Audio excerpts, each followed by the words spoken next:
Hello, hello, everybody. Welcome back to another episode of If You Know, You Know, the show for Web3 creators and enthusiasts. I'm super excited to have you guys here today. I am your host, Belle, and each week I bring to you new experts, people that are really changing the trends and really moving the needle forward in Web3. Every single week we are here. If this is your first time tuning into If You Know, You Know show, I do this show every Wednesday at 2 p.m. Eastern Standard Time, always with new, amazing, freaking people here. You can also find us live on YouTube as well as on any of your favorite streaming platforms. Today we have on Wendy O, the Wendy O. I'm super excited to have you on.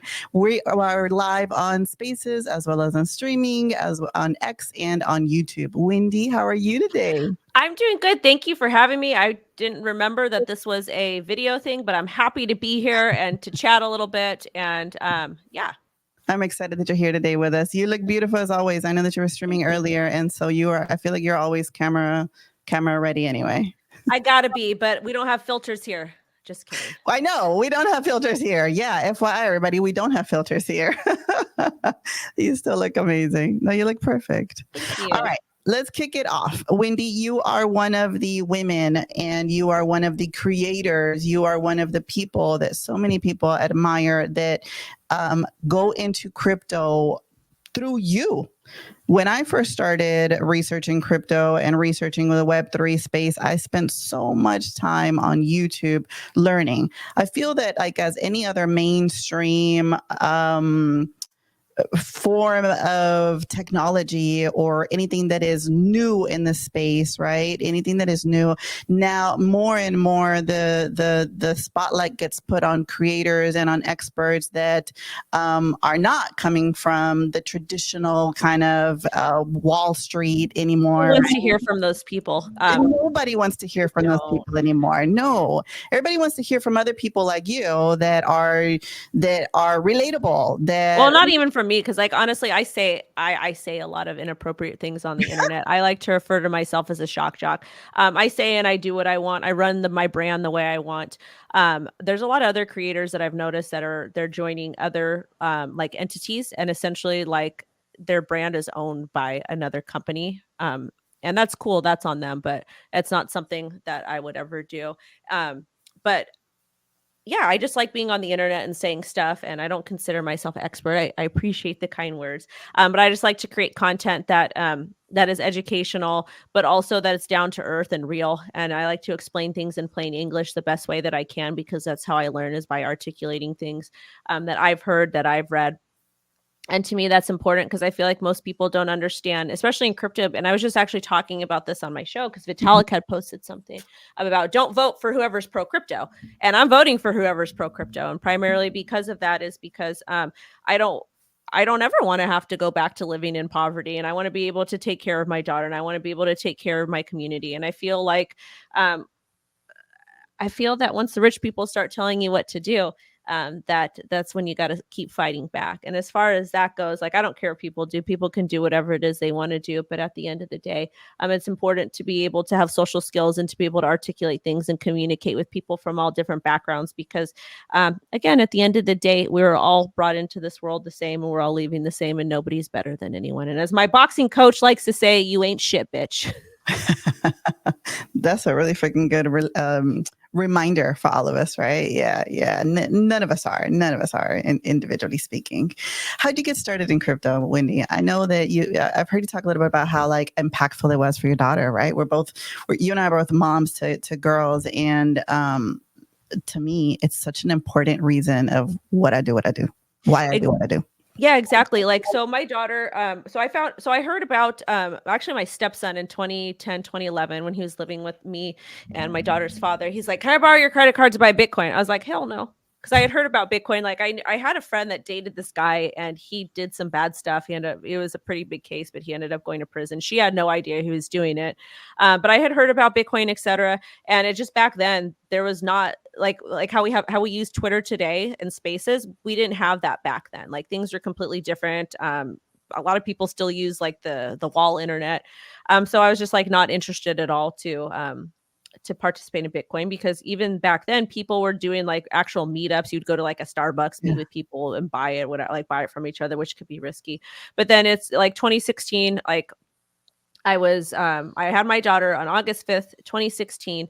But so while I was expecting and whatnot, on my long drives to work, I would hear about Bitcoin and crypto on libertarian radio. I think it was like KFI, because it's pretty balanced, because I like to get both sides of the situation, especially being from Los Angeles. Like I want to whatever. And that's when I was working in healthcare. And then I kept hearing it on libertarian radio. And then finally in 2017, after I had my daughter, I called her dad, and I says, I'm going to buy Bitcoin. He's like, okay, fine. And we didn't fight about it, which was cool, because we used to fight about everything. But that's when I got in kind of the end of 2017. And then a family friend was like, oh, like, because I started posting about it a little bit on one of my private social medias. And he's like, oh, you should join crypto Twitter. I was like, what is this? Because I wasn't a social media person, and I did. And then I kind of taught myself how to trade, because I saw these cartoon characters making all this money. I was like, if they could do it, I can do it. I have a math background. So that's kind of how I got in. And then there was like no women when I was in crypto. When I first got in, there's like five of us. I feel like I can name all of them. But yeah, and then things just kind of snowballed from there. What do you think about the progression of where we are today? What are some like top things that you can think of? All right, in the last 3 to 5 years, these are the things that really blow my mind that I didn't expect. I thought that the explosion of DeFi back in summer of 2020 was freaking awesome. Like, it was really, really amazing. The industry because it was so quiet. Like, you have to remember the bear market of like 2018, 2019, 2020. It was like so quiet, and there's so many people that are trying to build things, but really we didn't, like, all the people that are in crypto now, most people came from NFTs, which I think is awesome, because that brought a whole entire completely different, diverse group of people. And like, one of the things I said the other day is like, NFT, like, a lot of NFTs are worthless, in my opinion. Like, a lot of the NFTs are worthless. They don't do what they said they're going to do. I'm not a big fan of the generative profile picture things, and that's fine. That's just my opinion. But NFTs brought a lot of women to the industry, which is really, really cool, because it's nice to see, people from different backgrounds, like self-educating themselves and really practicing Bitcoin's true ethos in self-education and doing your own research and, doing better for themselves. So I think it's awesome. Those are really cool too. And I hope that we see some cool things happen soon. In the last year, ordinals came out, which is a little bit different than NFT, right? But a lot of people are still, including myself, are rocking the still animated PFPs on crypto Twitter. What are your thoughts on that? If people like it, and this is the thing, I view NFTs, and when I'm mad about the 10,000 generative stuff, it's not that I'm mad about it. It's just that, to me, that wasn't the true intent and purpose of NFTs. Like, if you want to pay, because I have NFTs too, I've got a big collection, whatever, and that's cool. Like, if you want to pay money and trade them, or like buy an NFT and have it as your profile picture and ordinal out of the generative collections, that's super cool. Like, I don't care at all.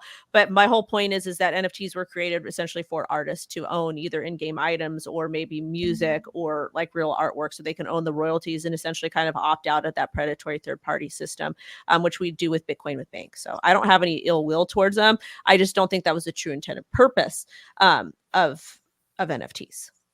NFT has gained a lot of popularity, especially for founders who had never founded anything before and found a home because there were royalties included, right? About a year later, the royalties stopped. And and with it went a lot of projects that were all different kinds of sizes, some big, some small, some right in the middle. But they no longer had a plan going forward, and the communities just kind of either stopped or weaned or got taken over, etc. Right? So ordinals, of course, do not have royalties. Opinions on that? It's different. So, but again, this is the thing. You're talking about basically buying a membership to be friends with somebody or to be part of a community, and that's fine. That's cool.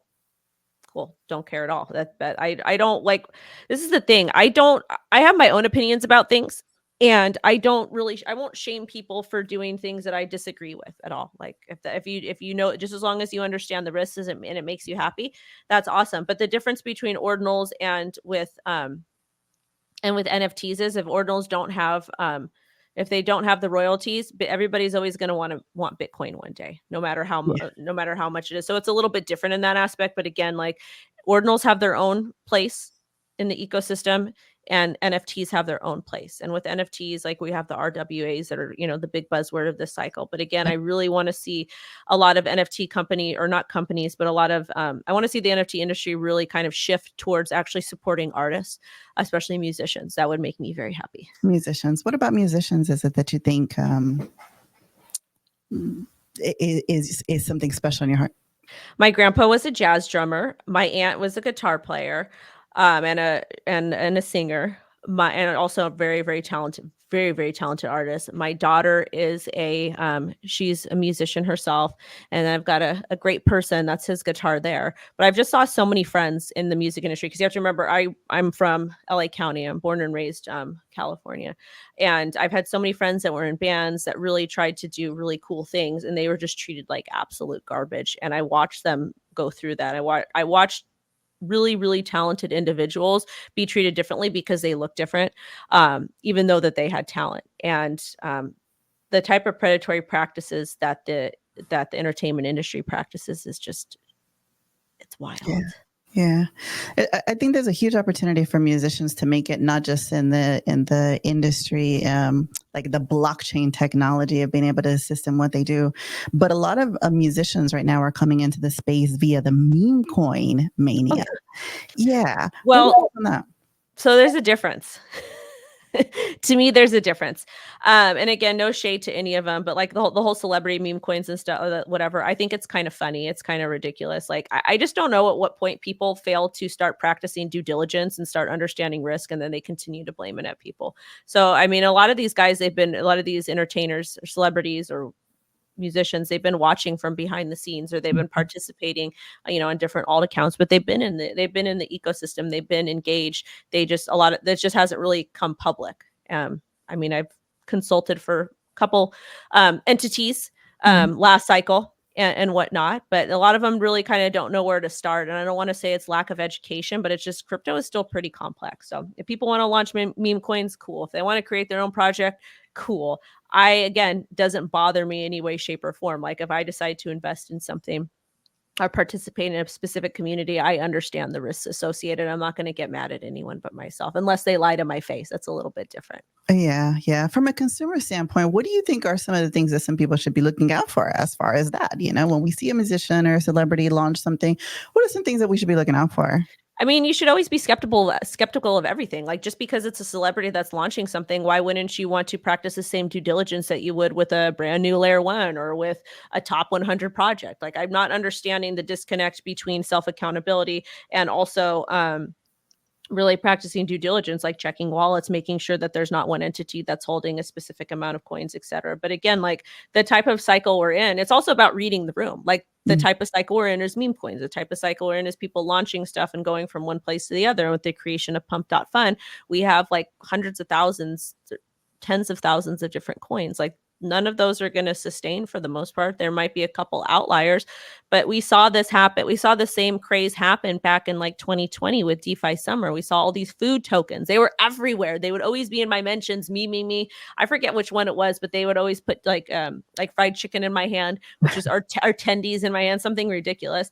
But it's no different. It's just bigger. It's on a bigger scale now. And there's not a whole lot of brand new people that have entered the markets recently. So I'm not understanding why people stop doing due diligence or, practicing risk management.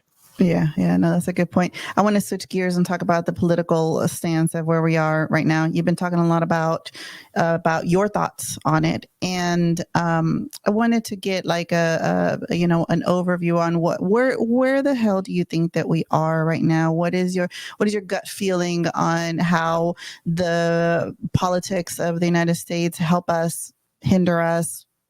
How should we in the crypto world be looking at it?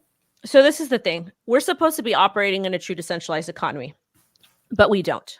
I feel like humans are incapable of being able to think for themselves in most cases. And we see that because we see people that are supposed to be operating in this true decentralized economy, but then they make a bad financial choice and then they blame somebody else for their decision. And to me, I think that's absolutely ridiculous. But then also too, we're like, oh, we shouldn't be wanting regulation. We shouldn't want regulation. We could just do whatever we have to do. I'm not paying taxes. I'm not doing this and that. There's so many different takes. Me personally, I'm a realist. There has to be a happy medium between public servants and between any industry. Like there's always has to be safeguards put in place, not because I need them. I personally don't care. Like I've been able to take care of myself pretty much my entire life. I don't need somebody policing me and telling me what I can and can't do, but most people do. So for me, I'm voting pro crypto, because if I don't vote pro crypto, then I'm going to have to move out of the country. And I feel like there is, like, we've been kind of, ever since I got into this industry, end of 2017, there's been talks about regulation. Hester Peirce put in the Safety Harbor Act 2.0. That never got approved. So it's like there's been talks about regulation, but no one's actually done anything to push it forward. So I hope that we get a pro crypto president. I hope that we start making some get some laws, legislation, get something that protects consumers, because realistically, it's not going to protect anybody but the people that are creating these laws, because they really don't serve the public. And I hope that retail is represented, because that's a really big facet of the entire industry that's not represented, even though we think it is. Where do you do a lot of your research? In the world of AI creeping up, and this is a huge problem on the last election cycle, there's a big risk of so many people obtaining the wrong information from the wrong sources. What are some things that you do to make sure that you're looking at the right things? I mean, the whole thing with AI, I don't really like AI. I'm not a big fan of it, primarily because I feel that I feel like in the long run, it's not going to be a good thing, but I'm not going to go too much into that. But again, I'll use it. I'll grift off of it like everyone else. I'll buy the AI tokens, all of that. And that's called ethically grifting, because you're not going to be able to stop something, but you make money alongside it. And just as long as you're honest and you're transparent, everybody does it. But I look at multiple different sources. Like, I do get a lot of my news from Twitter. Thank goodness we have all these little tabs that we can scroll through, or these lists. And then I fact check them on different, different outlets and whatnot. And I will talk about it with my team and different things like that. Going into this new cycle that we are entering in 2024, are you looking at what kind of coins are you looking at right now? And how do you think that meme coins or altcoins are going to be playing into that? So for me, this cycle, there's 4 different tiers, and I talk a lot about profit taking and risk management. And for some reason on Twitter, Twitter and TikTok, it just gets missed completely. Like people just don't really, they don't seem to understand it. But on YouTube, my audience gets it. Yeah. So I've got 4 tiers. So we have Bitcoin. So Bitcoin is like my long-term stuff, something I'm really not interested in selling for the foreseeable future. However, if I have an emergency, or there's something that I want, like if I want to buy a property, or if I need, God forbid, there's an emergency, something, I will sell my Bitcoin. I don't shame anyone for selling any way, shape, or form. Like that's ethical selling. So there's my Bitcoin, something I don't plan on selling, but if I have to, I will. And then we've got like some of the blue chip stuff, like some of the, like the top 100 stuff. And with that, some of those I won't sell. Some of them I'm accumulating so that I can go ahead and sell, hopefully the top of the market, because we all want to sell high. And then there's like the mid cap stuff. Those I'm more aggressively taking profit. I'm creating moon bags. And with a lot of the meme coins, I'm just, I'm playing around with those and not making moon bags as much, but I'm aggressive. From the top to the bottom, I'm aggressively taking profit more and more and more. Yeah, that makes sense. Are there any of those, crazy, funny new meme coins that you've gotten into? Or I can't say it, because if I say it, people will lose their minds and they'll be like, you said this, or you took a picture with this person and you did this, you shared this on your platform. So I like to save those things for my YouTube channel. When it gets brought up, I do disclose to my audience, hey, I did this, blah, blah, blah, blah, because I'm able to verbally articulate it. And then I can add more of a disclaimer in the disclaimer situation, because I don't have time for people taking, misusing my words or misusing my intentions that don't have basic reading comprehension skills. That's true. You bring up a really good question that I wanted to talk to you a little bit about, and that is the content creation side of it. There are so many content creators who are maybe just now getting into crypto, or that want to learn out in public, right? You have made such a big name for yourself in YouTube, but you're also on Twitter. Usually it's hard for a person to go from one to another. On the newer creators, you're such an OG, Wendy, that you have been able to kick it on both sides, right? But what are some tips that you would give to maybe a newer creator on stepping into the world of gaining attention? So I didn't plan to grow a following on social media. That's not how it worked. I didn't get on Twitter to grow, like to make money or to grow a following or do any of that. I got onto Twitter because my family friend recommended it so that I can learn more. Then I started seeing the cartoon characters posting the charts. I was like, I can do this. So I did. I taught myself how to trade. And then I was in a very entrepreneurial spirit then, because it was kind of like, I have to figure something out because I couldn't work at my job in healthcare anymore. So it was kind of out of necessity. So I was like, okay, well, I'm seeing all these people network. So networking's got to be good. Like you got to network to get opportunities, to get a job or whatever it is. So I was like, you know what? I want to meet some of these people in crypto so I can continue to educate myself and become a better trader and do all these different things. So then I started hosting free meetups. My first meetup was at a bar in the hood, and like 3 people showed up, and it was my daughter's dad, my sister, and then two good friends of mine that were already in crypto. I love that. And then eventually I just kept posting them on social media, and more people came. And that's kind of why I started the YouTube channel, was to live stream the events or to post them, because I had started gaining an audience on Twitter. And then that's how the YouTube channel started. But if you're a brand new content creator and you're listening to this, you have to post on every single social media platform. I've got 925,000 followers globally on TikTok, Twitter, Instagram, and YouTube. And so it's just about making content on every single platform, making time for it, and then go with the platforms that put more effort in the platforms that treat you well. But if you do want to make it in any industry, it doesn't matter if it's just crypto, you do have to get out there and you have to network. The cool thing about Twitter now is we have spaces so that you're able to communicate and talk to people through that and network that way. But it is important to go to the local events or go to some of the crypto events and really hang out and talk to people. Most people you meet online seem big and scary, but they're really not. There's been a lot of talk recently about the conference circuits for Web3. The fact that there's, the same people at all of the conferences, not really learning too much, and that it should be a little bit more educational, maybe bringing in some new people. What are your thoughts on it? It depends what events you're going to. So that's a big thing too, is like people, it really kind of depends. Like me personally, I'm older, so I'm kind of over the whole party scene. Like I'll go to the parties and whatever, and I'm always so thankful when I get invited. But a lot of the parties, some of those are free that you can go to. If you can't afford the conference, you could go to the parties, and that's a good place to network. But me personally, like it kind of depends. Like it kind of depends what event you go to, really, as far as like the same people. Those are the people that keep showing up. So if you want change, like I don't understand why people just don't start doing their own thing or start creating their own event and inviting speakers or create a network with people that they want to learn more from. Anybody is able to do that. And I don't know why we rely on other people to do it. So that's a good point. Will you be at Bitcoin Nashville this year or any other conferences? I'm not. I won't be at Bitcoin Nashville because I had already made plans. I know it's a big one. I'm kind of getting the FOMO, but at the same time, I feel like would be a bit too overwhelming with me. I made my daughter a promise that I gotta keep to her, and I think I might go to Canada. I'm going to go to Rare Evo. I'm going to do an event with Chainlink in West LA or in Venice next week. I'm going to go to Singapore 2049, and I'm not sure what other ones we have lined up this year. That's amazing. That's a lot. Yeah, that's a lot. Wendy, how can we continue to support you? What's one ask of your viewers? Don't support me, support Belle. Listeners, if you're actually a really good interview, like really, really good, like very, very, very good. And you have a good radio voice too. Thank you. Girl, you have no idea how much that means to me coming from you. Seriously, I appreciate that. Oh, I'm horrible at interviews because I talk over people all the time. My ADHD takes over and I'm just like, and I've got all these other things that I want to say. But then sometimes when you're doing interviews with people, you have to stick to a script. Yeah. And that's fun, but I just want to ask like really inappropriate questions sometimes because I'm curious about other things. And that's why I tend to stay with the music men, because that type of behavior is very much encouraged. Like inappropriate questions like, show me your tattoos on your shoulder. No, like I don't know. I just want to. I wanted to see what that tattoo. Yeah. So this one I can't tell the story behind this one because it's just very not appropriate.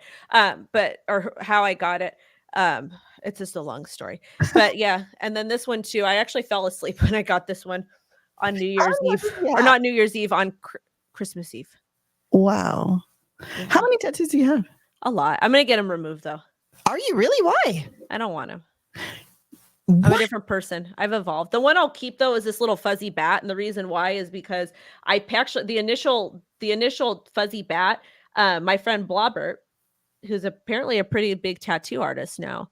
But he did this in his room, and his room smelled so bad, so bad. He was in a boyfriend, or he was in a band with the guy I was dating at the time, and I was like, "Oh, you want to just tattoo me?" And he's like, "Yeah, just go get me 2 Jack in the Box tacos." So I did, and then he did. Oh, sweet. Sweet, sweet. When's the last time you got one? Oh, I think it was this one. What is this one? No, not the. I think it's um the Sicilian one because you guys almost saw my boobie. Because I'm very proud of my culture. I'm very proud to be a Sicilian American, Italian American. Um, I love it. Proud of my people. I love that. I love that. I told my son today that I had Wendy coming on, and Wendy is like huge in crypto, Aw. etc. He's a teenage boy, and he said, "Is she Wendy? Oh, like where is that from?" I said, "She's Italian, and she's actually like she's very open about talking about her culture and stuff." And he said, "That's really cool. We don't see that often." Yeah, it's So important. Like yeah.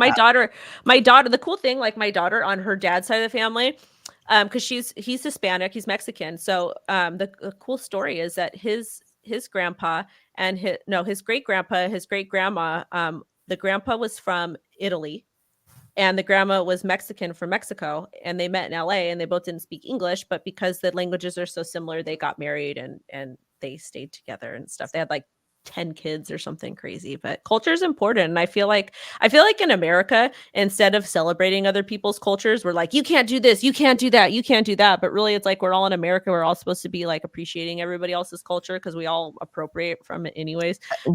Every single one of us. Yeah. Like, but it's important. I like that. I like to let my daughter know, like, her background and where her people come from, and to be proud, to be my little pink baby. Damn right. Damn right. That's exactly right. All right. Well, listen, it has been amazing having you on today. Truly, I appreciate every single thing. One thing that you're so looking forward to this year, 2024. I am looking forward to ending the year in a very, very, very peaceful situation. The last 2 years of my life have been probably the hardest since my dad passed away when I was 10 years old. It has been a lot of drama, like personally for me and my daughter. She's fine. She's thriving. She's good now.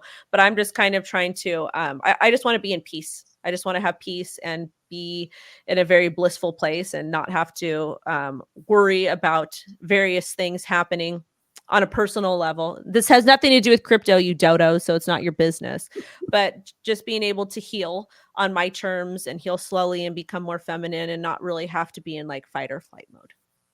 When I came out, when I started becoming a little bit more public on crypto Twitter, and I shared my story that my kids lost their dad, my husband, and they were 2 and 9. When I shared that story, I was blown away because you sent me a DM on it, right? Kind of sharing it. And I want to say that because number one, it meant so much to me. When it's one of those things that when you share a story with someone, um, nothing can break it, right? Okay, that's one thing. And number two, you're a fucking busy woman. Well, And you never have time. This is the thing is like when people have the courage to share things publicly, and the reason why I won't share my stuff publicly is because no matter what I say, people won't there'll be people that support or like this is like I'm so proud of you, and there'll be other people that just say a bunch of negative shit, and I don't really need that in my life. But it Mhm. doesn't matter how busy somebody is. If somebody is brave enough to share something that's personal about them, it's not that they're trying to play victim. It's not that they're trying to get attention. In most cases, people just want to share it so that they feel empowered, so that they could heal, and also so that it can potentially help somebody else, because by you sharing that, you could have really helped somebody that was not feeling good about themselves, and you could have changed their life in a positive trajectory forever. You just don't know it. Right, exactly. It is that humanity, it is that personal touch, Wendy, that makes you outshine other people and today and in the future. So I'm going to end with that. And thank you to everybody who has tuned in today. Once again, you are in If You Know, You Know show. I do this show every Wednesday, 2 p.m. Eastern Standard Time. Make sure that you are following me. Make sure that you are following Wendy. Make sure that you are following every single person that we bring onto the show. Because for real, I would not have them on here if I didn't think that they were all badasses. If you're listening on Spaces, thanks so much for listening. I am grateful for you. If you're going to be in Nashville next week, hit me up. I would love to see you personally. All right. And with that, thanks so much, everybody. See you on the flip side. Have a good one.